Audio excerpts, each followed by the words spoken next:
Well, there's a new warning from the Pentagon that ISIS fighters are now on the verge of capturing the key Iraqi city of Ramadi. This blow comes not long after some had said ISIS was on the run in Iraq after the terrorists were beaten back into Crete. So what does this mean about the true state of ISIS in the region? Joining me now is retired Air Force Lieutenant General Tom McInerney, a Fox News military analyst.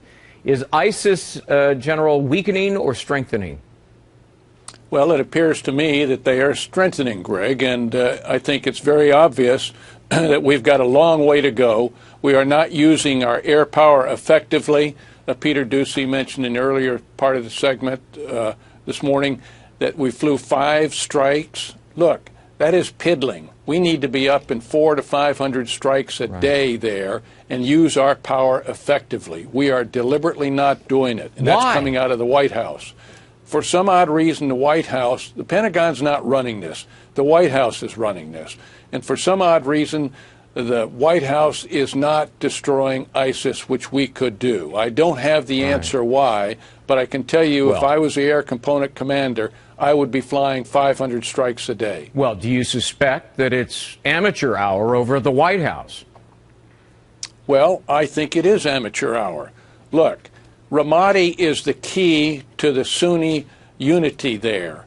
And it's not just bricks and mortars, as General Dempsey said. It is the symbol of the Iraqi Sunni unity. And so you do not want to give that city up. Baji is an oil refinery. We can close that down by destroying the fracturing tower, and they'll not get any oil out of there. And any vehicle that comes out, we can destroy that. So we must defend Ramadi. Now, this is not General Dempsey's decision.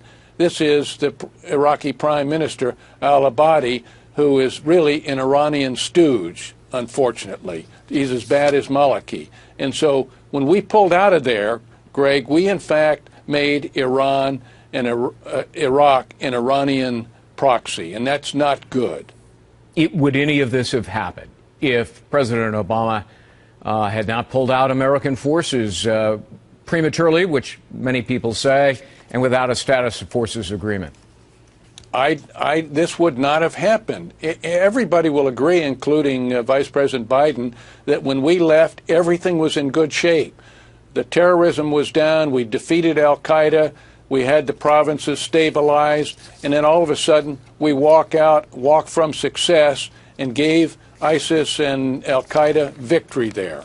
So, but that's history. Now we've got to do the right things, and I believe we've got to help the Sunnis and the Kurds clearly in that region, and we've got to start telling Prime Minister al-Abadi if he wants our help and support, then he's got to start doing the right things. He has not done that. Army morale, according to a new report, is at its low right now. Why is that?